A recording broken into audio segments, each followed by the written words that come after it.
Olá, alunos, tudo bom?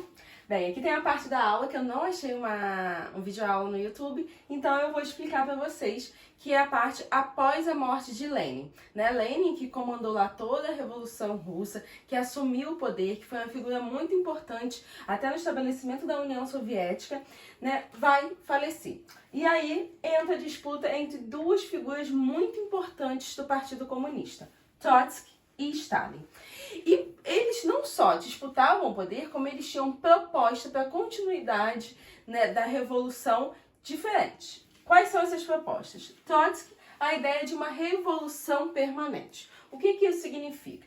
Que deveria se expandir o processo revolucionário russo para outros países. E assim ele iria evitar o isolamento. Por quê? Porque ele poderia então fazer acordos políticos e econômicos com outras nações. Já Stalin dizia que era necessário fortalecer primeiro o socialismo na União Soviética para depois expandir para outros países, tá? Então ele defendia a tese de um socialismo em um só país. E Stalin vai obter mais apoio e sai vencedor. E aí a gente tem o início do governo de Stalin. Até 1928, Stalin economicamente vai manter a NEP, a nova política econômica que foi fundamental para recuperar, né, a economia russa após a Guerra Civil, tá? E a gente viu que nessa NEP ele tinha uma economia de mercado, uma economia aberta.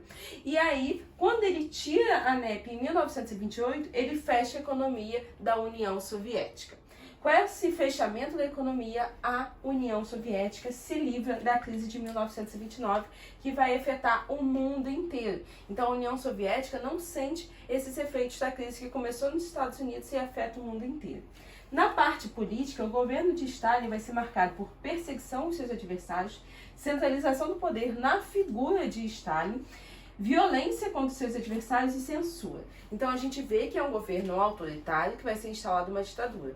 Muitos historiadores, inclusive, colocam o governo de Stalin como um totalitarismo de esquerda, ou seja, em que o governo, tá, o Estado, na figura de Stalin, é responsável pela totalidade das decisões da Rússia, seja ela questões sociais, políticas, econômicas.